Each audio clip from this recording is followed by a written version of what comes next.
আজকের ব্লগটা অনেক বেশি স্পেশাল আমার জন্য। আলহামদুলিল্লাহ। আসসালামু আলাইকুম, কেমন আছেন সবাই? আশা করছি আল্লাহর অশেষ রহমতে ভালো আছেন। আমরাও আলহামদুলিল্লাহ ভালো আছি। আপনারা কিন্তু দেখেই বুঝতে পারছেন যে আমের ক্যারেট চলে আসছে। আলহামদুলিল্লাহ আলহামদুলিল্লাহ। আমার নুনাস সুদূর রাজশাহী থেকে এই আমগুলো পাঠিয়েছে। আরিয়ান বাবুর ছোট্ট ফুপ্পি আমার নুনাস। আলহামদুলিল্লাহ, আমগুলো খেতে এত বেশি মজা ছিল, কি আর বলবো। মাশাল্লাহ মাশাল্লাহ। তো এত এত আম পাঠিয়েছে, পুরা মাথা নষ্ট। কয়দিনে এই আমগুলো খেয়ে শেষ করব ভেবে পাচ্ছি না। তাই ভাবলাম যে টুকটাক করে আশেপাশের সবাইকে দেই। তো এখানে যাদেরকে দিব তাদের জন্য আমি রেডি করেছি। তারপর আমরা একটু বের হয়েছিলাম, যেহেতু শুক্রবার একটু বাইরে বের না হলে কিন্তু ভালো লাগে না। আর আমার হাজব্যান্ড তো মাশাল্লাহ অনেক অনেক ভালো, যখনই ফ্রি সময় পায় তখনই আমাকে বলে চলো ঘুরে আসি। আমার আর বলতেই হয় না, ওই সবসময় আমাকে বলে চলো বাইরে যাই, চলো ঘুরে আসি। আলহামদুলিল্লাহ আলহামদুলিল্লাহ, এত ভালো মনের একজন হাজব্যান্ড পেয়েছি, আল্লাহর কাছে হাজার হাজার শুক্রিয়া। আমার হাজব্যান্ড আমাকে এই নার্সারিতে নিয়ে আসছে। ও অনেক দিন ধরেই আমাকে বলে যে একটা জায়গায় খুবই সুন্দর একটা নার্সারি আছে, সেখানে গেলে তোমার মাথা নষ্ট হয়ে যাবে।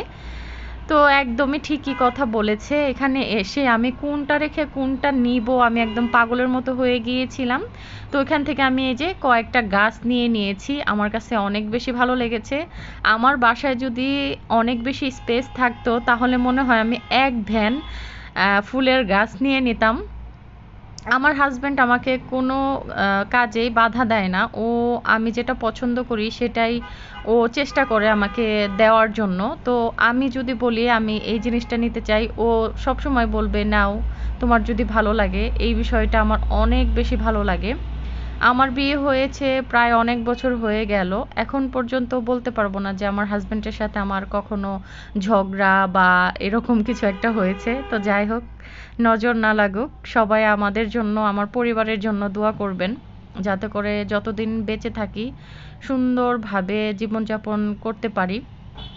আর এই যে এই জায়গাটায় আমার হাজব্যান্ড ঘুরতে নিয়ে আসছিল আজকে, এত সুন্দর পরিবেশ, মাশা আল্লাহ, না বলেই পারবো না। একদমই খোলামেলা পরিবেশ, অনেক অনেক মানুষ এখানে ঘুরতে আসছে। যেহেতু আমরা সন্ধ্যার দিকে গিয়েছিলাম, যে কারণে দেখা যায় যে মানুষের ভিড়টা একদম কম ছিল।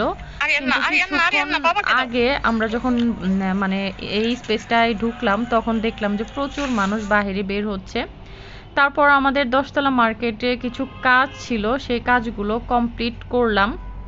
আর 10তলায় আসলে তো আমাদের স্পেশাল এখানে জুস বিক্রি করে, সেটা তো খেতেই হবে। তো আমার হাজব্যান্ড এখান থেকে ওর প্রয়োজনীয় টুকিটাকি জিনিস কেনার ছিল সেগুলো কিনছে, আর আমাকে বলছিল যে আমি জুস আজকে খাবো কিনা। তো বললাম যে অবশ্যই।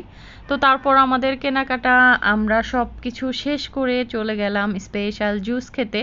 তো এখানে একদম সিরিয়াল ধরে জুস নিতে হয়, এখানে অনেক মানুষের ভিড় থাকে মূলত। তো আমরা অনেকক্ষণ আগে এখানে সিরিয়াল দিয়ে গিয়েছিলাম, তারপর ভাইয়াটা আমাদেরকে বলল যে এখন ফাঁকা আছে, আপনারা আসতে পারেন।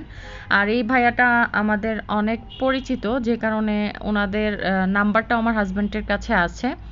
তো মাশাআল্লাহ, এখানকার এই ফালুদা জুস খেতে এত বেশি মজা। তারপরে এই যে আমি নার্সারি থেকে কি কি গাছ কিনে নিয়ে আসছি সেগুলাও আপনাদের সাথে শেয়ার করলাম একটু। আজকের ভিডিওটা এখানেই শেষ করছি। আল্লাহ হাফেজ।